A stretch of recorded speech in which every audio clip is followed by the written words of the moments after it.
നമസ്കാരം, മലയാളി വാർത്തയിലേക്ക് സ്വാഗതം. വീണയ്ക്കുടൻ നോട്ടീസ് നൽകാനാണ് തീരുമാനമെടുത്തിരിക്കുന്നത്.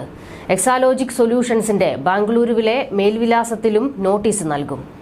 കഴിഞ്ഞ ദിവസം KSIDC ഓഫീസിൽ SFIO ഉദ്യോഗസ്ഥർ പരിശോധന നടത്തിയിരുന്നു. ഇത് സർക്കാരിന് വലിയ തിരിച്ചടി ഉണ്ടാക്കിയിട്ടുണ്ട്. 3.5 മണിക്കൂർ നീണ്ട പരിശോധനയ്ക്കൊടുവിൽ KSIDCയുടെ അക്കൗണ്ട് സോഫ്റ്റ്വെയർ SFIO സംഘം ശേഖരിച്ചു. കേന്ദ്ര സർക്കാരിനെതിരെ സംസ്ഥാന സർക്കാരിന്റെ സമരം ഡൽഹിയിൽ നടന്നുകൊണ്ടിരിക്കുകയാണ്. ഇതിനും ഒരു മുഴ മുന്നേ എറിഞ്ഞു കേന്ദ്ര സർക്കാർ. അതായത് കഴിഞ്ഞ ദിവസം തന്നെ കേരളത്തിൽ പലയിടത്തായി അന്വേഷണവും പരിശോധനയും ഒക്കെ നടത്തി.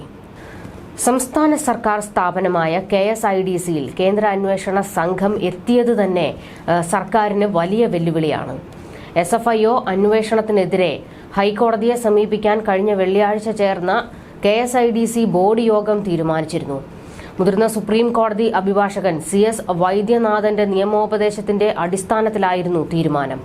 പരിശോധനയ്ക്കെത്തുമെന്നും ഇതിനു മുന്നോടിയായി വാർഷിക കണക്കുകൾ ഇമെയിൽ അയച്ചു നൽകണമെന്നും SFIO ചൊവ്വാഴ്ച KSIDCയോട് ആവശ്യപ്പെട്ടിരുന്നു. ഇതോടെയാണ് അന്വേഷണത്തിനെതിരെ കഴിഞ്ഞ ദിവസം തന്നെ കോടതിയെ സമീപിച്ചത്. CS വൈദ്യനാഥൻ തന്നെ ഹാജരാകുകയും ചെയ്തിരുന്നു. പിണറായി വിജയൻ വീണയെ എവിടേക്കെങ്കിലും മാറ്റുമോ എന്ന ചോദ്യം ഇപ്പോൾ ശക്തമായി ഉയർന്നിട്ടുണ്ട്.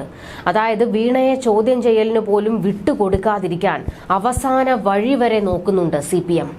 തിരുവനന്തപുരത്തും ചെന്നൈയിലും VVIPകളുമായി പിണറായി കുടുംബത്തിന് വളരെ അടുത്ത ബന്ധമുണ്ട്. ഈ വീടുകളും IB നിരീക്ഷിക്കുന്നുണ്ട്. സീരിയസ് ഫ്രോഡ് ഇൻവെസ്റ്റിഗേഷൻ ഓഫീസിലെ അരുൺ പ്രസാദ് നിലവിൽ ശേഖരിച്ച തെളിവുകൾ വിലയിരുത്തുകയാണ്. KSIDCയും CMRLലും നിന്ന് ശേഖരിച്ച തെളിവുകളാണ് വിലയിരുത്തുന്നത്.